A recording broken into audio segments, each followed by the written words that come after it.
It will connect a database. Sorry, either it will connect a database. If it is exist, if it is not exist, it will create a one. So let me try here. Metasploit workshop name database that is not existing. So it is creating a new database for that, and it is done.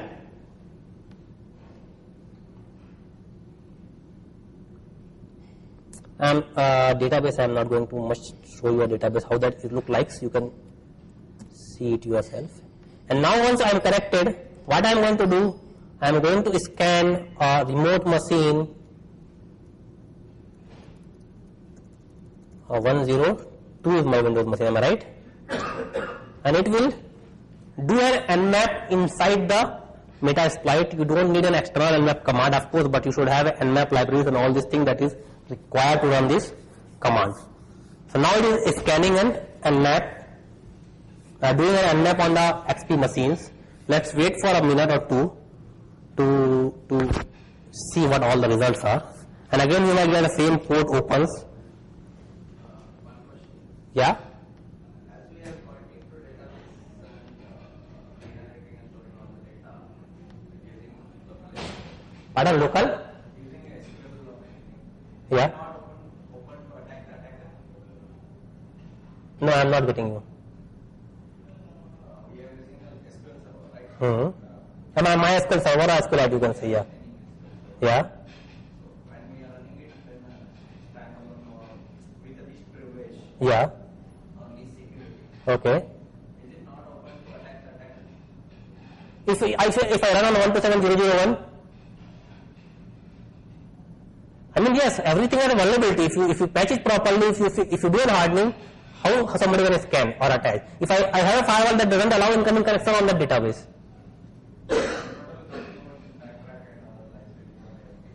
Yeah, but you are talking about if somebody remotely can attack the database or not. Am I right?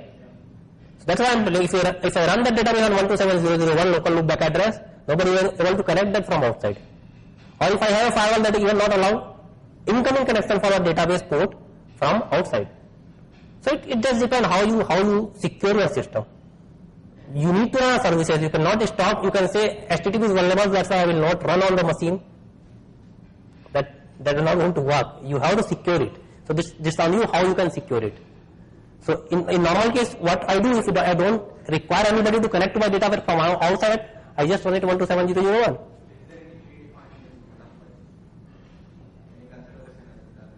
No, I'm predefining the. Just open a MySQL conf file and run on 127.0.0.1.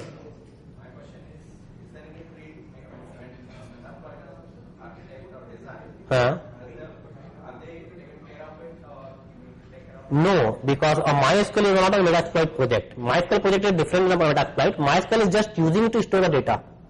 So it's all the responsibility of MySQL developer who is creating that database. And it's a responsibility of you that you are using it to secure it, not the Metasploit guys.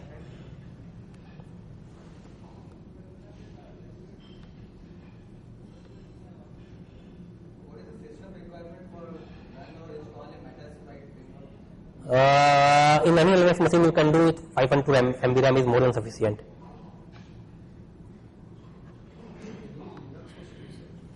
Pardon? It is also available for Windows.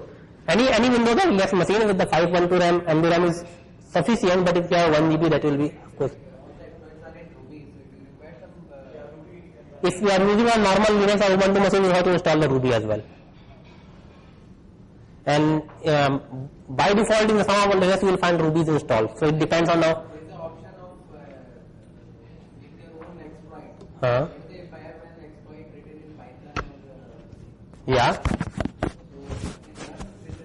You have to convert it to the Ruby module. You have to convert it to the Ruby module using the framework. I have to convert it into a Ruby module. Yeah.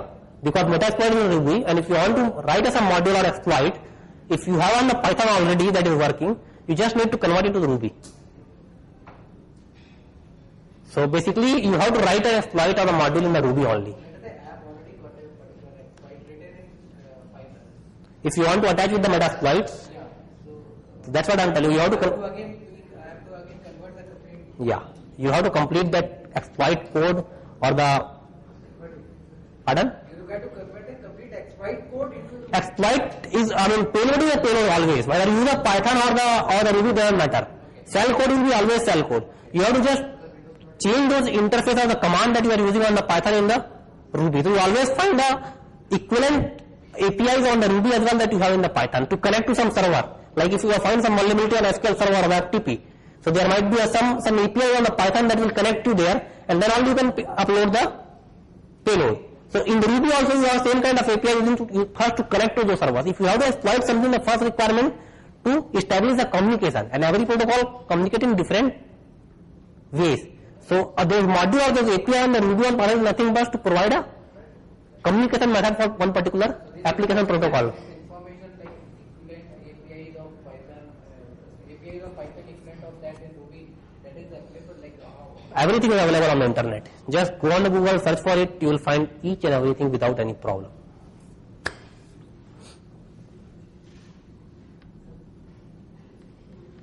So here is the list of open ports that we found on the remote machine. Again, as you can see, all these ports are open. Now, I have to just check a host entry. You can see the host that I have scanned.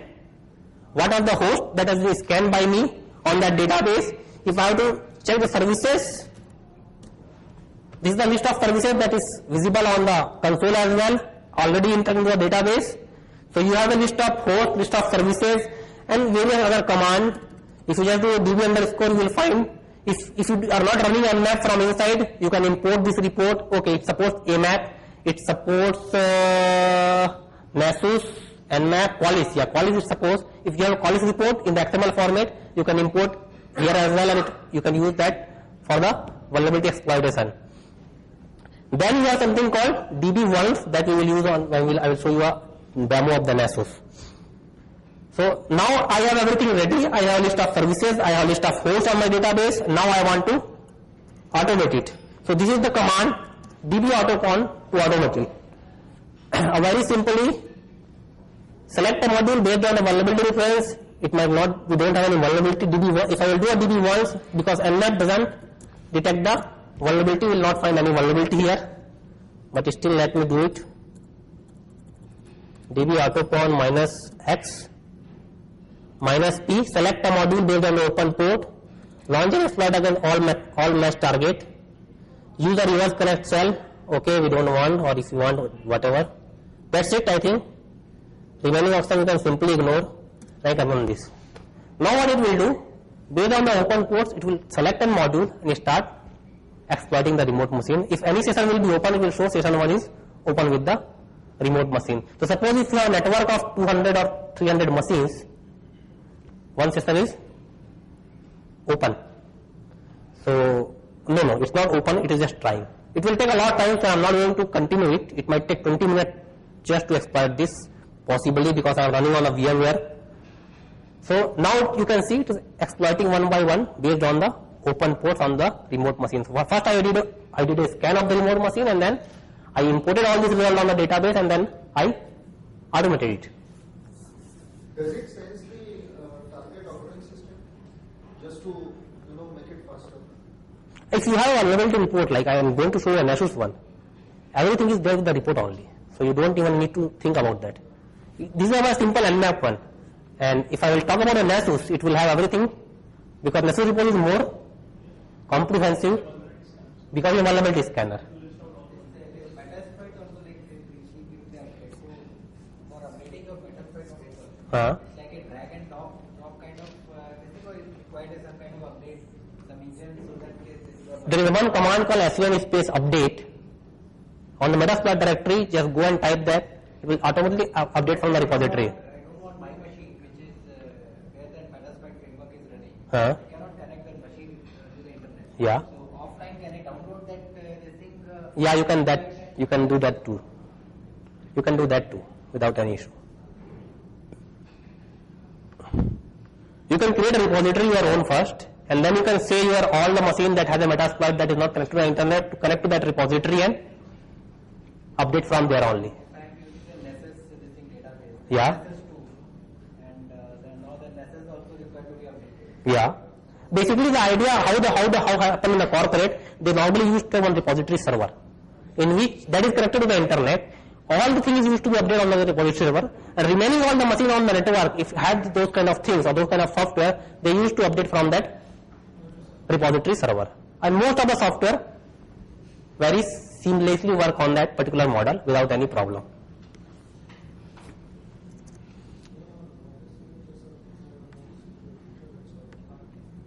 What point do you want to provide some mal updates that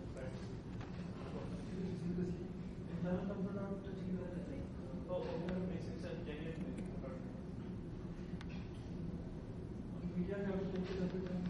So as you can see, it is taking a lot of time, as I told you, because now it is trying one by one everything. So I am not going to continue this. I will use little bit more refined method. First I will do a message scan instead of nmap scan. So I might have some list of vulnerability. It's just 82 out of 297 exploit is selected. So it might take 5 to 10 more minutes to finish up to 300 based on the nmap report. So I just exit from it because I don't want it and we don't have a time. You can just try it at your home if you want. I will use an Asus one that will be better, faster and more specific, you can say.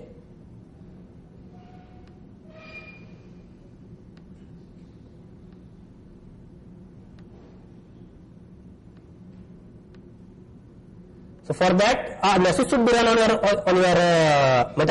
backtrack or the what is a Linux machine. I already have a Asus running here.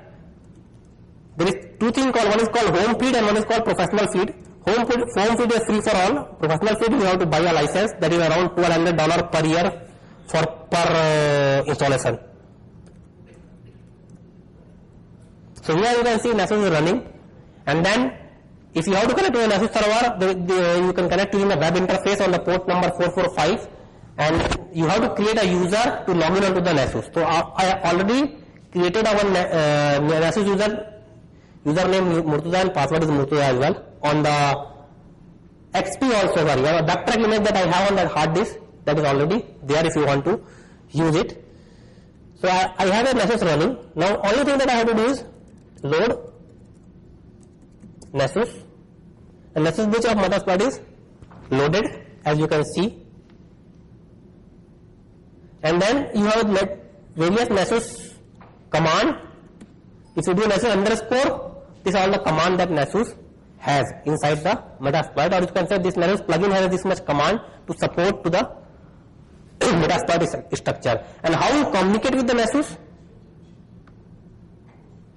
I mean, there should be a communication method. So basically it's an XML RPC to connect with the, it's use an XML RPC format to interchange the data between Asus and the Metasploit. It's nothing but an, you can say, an XML remote procedure call. All the input and the output used to be taken by the Metasploit in the XML format and then parse here. It's like that.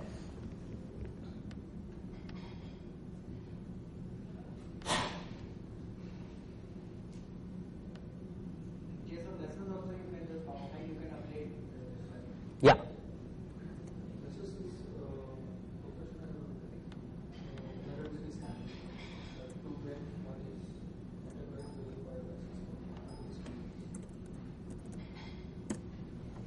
And now it is saying my username and password is authenticated with the Asus server.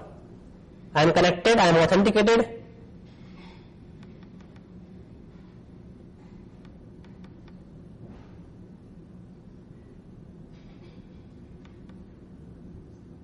If you want to check the status of the server, you can use this command,